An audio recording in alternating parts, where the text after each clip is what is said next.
when St. Peter left Antioch after 7 years as its spiritual head, he took with him several of the faithful of that city, and among them Apollinaris, a disciple of Jesus.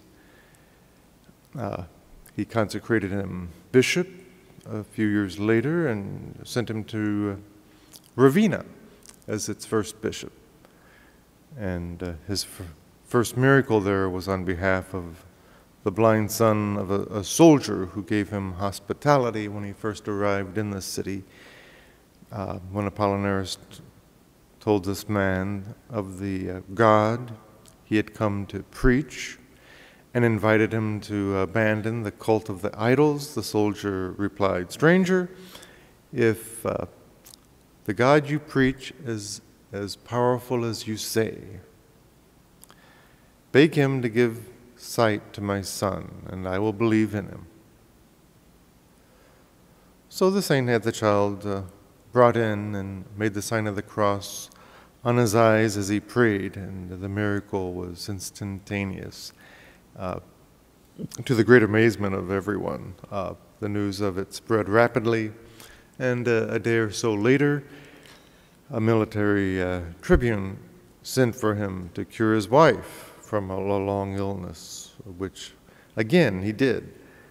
And the house of the tribune became a center of apostolic activity, and several persons sent their children to the saint to instruct them there.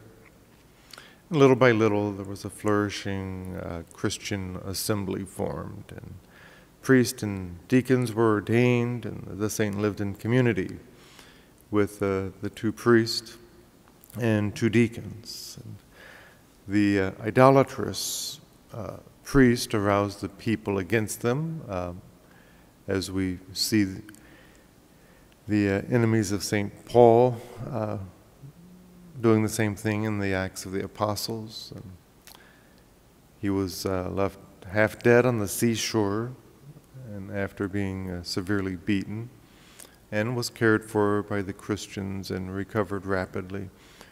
A young girl whom he cured after having her father promise to allow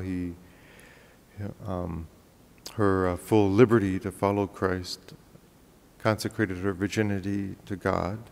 And it was after that, in the time of Vespasian, that he was arrested and interrogated and again flogged, stretched on the rack and plunged into boiling oil. Still alive, he was exiled to Illyria, east of the Adriatic Sea, and he remained there 3 years in that country, having survived a shipwreck with only a few persons whom he converted. Then he evangelized the various districts with the aid of his converts. And when an idol ceased to speak during his journey in one of these regions, the pagans again beat him and threw him and his companions on a ship which took them back to Italy. And soon he was imprisoned, but he escaped and was seized again, and for the last time subjected to a flogging.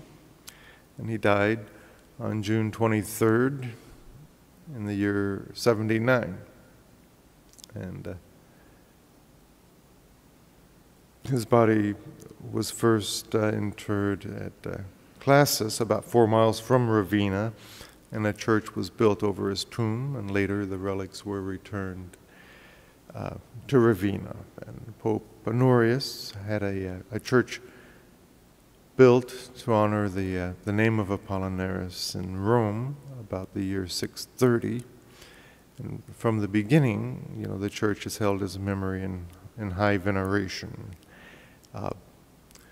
We know following Jesus involves risk, and sometimes the supreme risk of life itself. And we see this in the lives of the martyrs. You know, they're people who would rather accept the risk of death than deny our Lord and his teachings. We know everyone will die eventually, the persecutors and those persecuted. The question is, you know, what kind of conscience people will bring before the Lord for judgment. Remembering the witness of past and present martyrs can help us make the often small sacrifices that following Jesus today requires.